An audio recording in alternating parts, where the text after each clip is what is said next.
And I was in Boston, and I got to work with some really famous people. Michael Brown, who was the person who brought slams from Chicago to Boston, and Reggie Gibson. If y'all ever seen this movie called Love Jones, Reggie Gibson, the movie was written about Reggie Gibson's life. He's the one that wrote that poem, Brother to the Night, that had everybody wanted, was it Say Baby, I'm the pain in your left eye, trying to be the moan in your right, or something like that. Everybody was like, oh my God, I want to write poetry after hearing that poem. But anyway, so we went through poetry and we started internalizing everything, and everything had to be internalized. Like I couldn't speak to someone. I had to be speaking about myself. So I wrote this poem about my experience in Desert Storm, at Desert Storm, because I didn't actually hit the desert. I went overseas but came back. Anyway.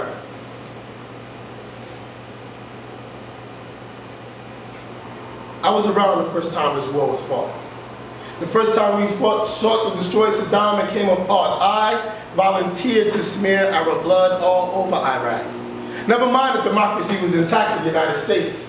All I knew was some unfriendly Muslim had control over 1/3 of the world's oils.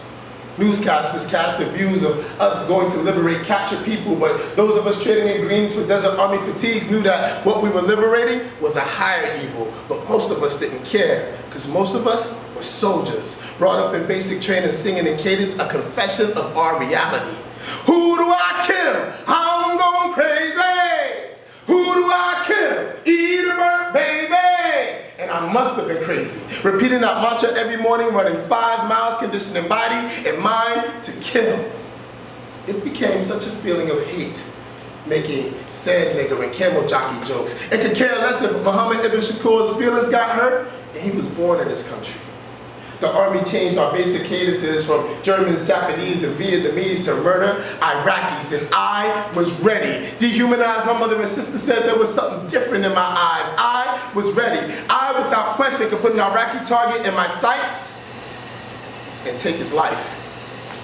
Thank God God had other plans for me. I had a friend named Avery Moore, grew up blocks from where I lived. I even dated his ex-girlfriend's twin sister, yet I never met him until Fort Hood, Texas. We drank Tanqueray and partied in Austin the night before he departed for Saudi. The next day, I had forgot all about him. In line, marching, singing 101, kill Saddam, kill Saddam. Pat you on my shoulder, kill Saddam, kill Saddam. That was August. The next time I saw Avery, it was October, and he had a limp accompanied by a cane. Back at my place, he showed me his wound. Entrance, the size of a dime. Exit, 1/4 of his thigh. At the firing range, the sergeant will tell you the difference between the enemy's rifles and ours. The 7.62 millimeter round would tear the muscle upon entering and exit the body clean. My friend Avery was hit with nothing less than a standard issue US Army M16. He told me all that tough talk and murderous cadence became insignificant once his perimeter was overrun. He went to reach for his buddy saying, yo, we gotta get out of here. But all he could grab was desert air. Because when it came down for fighting for life, the soldier next to him chose to run for his. Avery zigzagged in the opposition of what he thought was an opposing opposition upon an allied position, but the reality of the situation was a group of scared young men were firing on another group of scared young men who were tired, hungry, and had given up. Friendly fire had become a bigger threat than the threat that Saddam had put together, than the threat that Bush had broadcasted. And millions of dollars were spent to war, mainly with ourselves. So,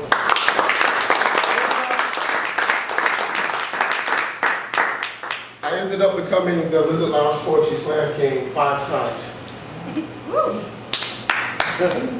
Yeah, that was a big deal. Because what they do is they put all of these poets. You have to go through these slams, and you have to like beat all of these poets who want to be the king or queen. And as I ended up having the title 5 times. And so one of the poems that brought me from there to here. How many people saw the Freedom Project? 2 people? 3 people, okay. So the Freedom Project was this thing that we did at Everett where we were talking about prison. And one of the poems that I saw being a part of the Freedom Project, which is not a part of the Freedom Project, but Everett did work with, is this poem here, and it's about being in prison. Any convict with half a brain will tell you. Only two reasons to be incarcerated: love and stupidity. Maternal twins so close in identity they're often mistaken answering to each other's names. Unless you've done hard time, you're just an inmate. Convicts know how to carry themselves, but there's a misconception amongst convicts. The world is a prison without walls, and what you do in here, you do out there, and I don't talk about this much. I almost miss this. First fight, Monday Night Football, Dallas versus New York. Giants won, I lost. New cell. Andre Bizzo and James Moten decided I really needed to learn how to fight. Everyone in the 16-bed cell wrapped hands in towels. I, the monkey in the middle, learned to duck and swing, take a punch while delivering to Huntsville. 3 weeks of 118 degrees. You would hear a concession of toilets flushing like musical instruments as men cooled feet in the same metal bowl they'd shit in. At night, you can see the second-tier reflection in 15-foot windows, ever chill. A 5-foot ball-headed frame. Grab bars bounced on tippy toes as we freestyle battle flows, holding whole conversations and rhyme schemes as other cells pounded beats, using pins to metal desks, fists to steel walls, and black men sounding like they should have been singing songs to God. Drop chorus lines and hooks about final redemption and being born again crooks, and I almost missed this. There's the literati, whose intellect surpasses a dropped-out educational profile. Search out young men smart enough to use the information passed them. Distinguish each other by Mason codes. What are you searching for? I'm searching for the light. How far have you come as far as east is to west? Marcelli, 17 years for stabbing 2 white men to death. Said if I ever repeated these things, he'd kill me. On my last night, he asked me, "You gonna miss us, ain't you, youngster? The parties, the camaraderie?" "Yeah," I replied.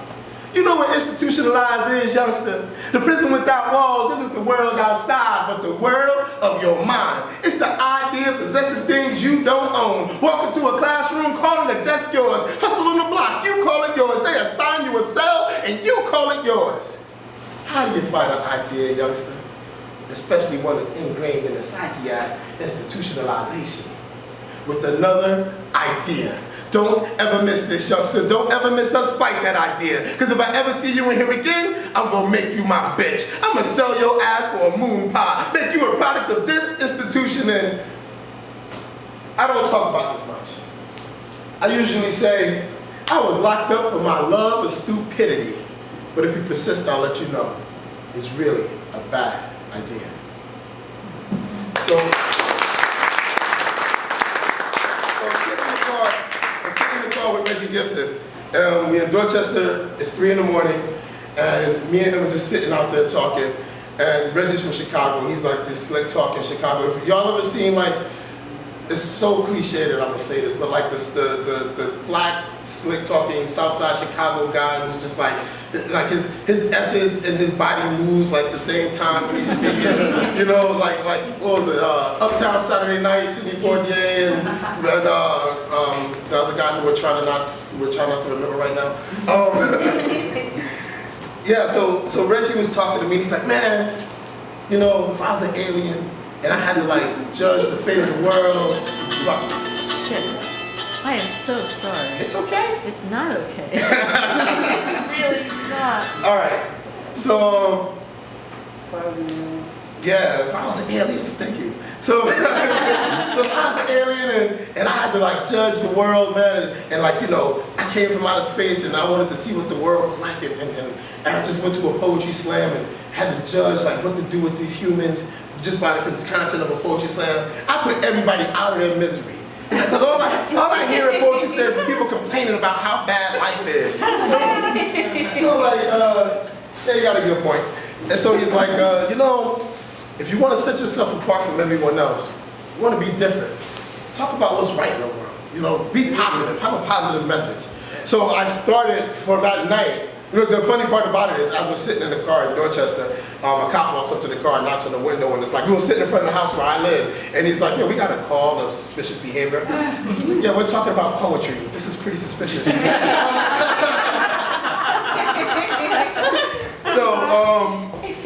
So I started writing, I changed up everything that I write. So all of those poems you heard about, like prison and all of that stuff, even though they didn't work that negative, I just stopped writing in that way. I still tell stories, I just tell it differently. Now my stories sound a little bit like two angels were talking about traveling south in the 99. One turned to the other and asked, have you ever saved a life? I've never saved a life. But every morning I wake up, walk over to my sleeping angel, see her little chest heave, then I can breathe. I need to be moved. Most days I feel I'm walking through an emotionless dust bag, waiting to be dumped amongst other unwanted remnants of lives. Life is a universe so circus. Most people are brave enough for the high wire or to fly the trapeze, so the world is overloaded with clowns. Just a bunch of showman shells filled with big voices and phony acts saying nothing I can believe in. I need to be moved. Most days I feel I'm trapped between a compressed set of lungs, a dormant trachea, a dry esophagus, a nostril refusing to breathe until I choke on the dust of the Muslim refugee camp tent of Fatima, circumcised for something she may or may not believe in. The women gathered to hold her like tears sliding down Christopher's cheek, told real men aren't supposed to cry. But he can't figure out what to do with the abandonment left in heart by mother, who couldn't figure out how to keep a roof over his head, clothes on his back, or food in his belly, like Sasha's admiration, reaching up to a parent, not to be embraced by arms, but by the fact that you can't see her ribs anymore. Because in her homeland, skinny bodies are a sign of poverty. But in America, anything more than the weight of Barbie is less than precious. She grew into a supersized self-complex of a psychological eating disorder trapped between a magazine's self-image and a self-portrait her mother can be proud of. I have to wonder if this generation's obsession with aliens, vampires, and zombies is a metaphor for how strange we feel in our bodies and how many angels walk around counting the lives they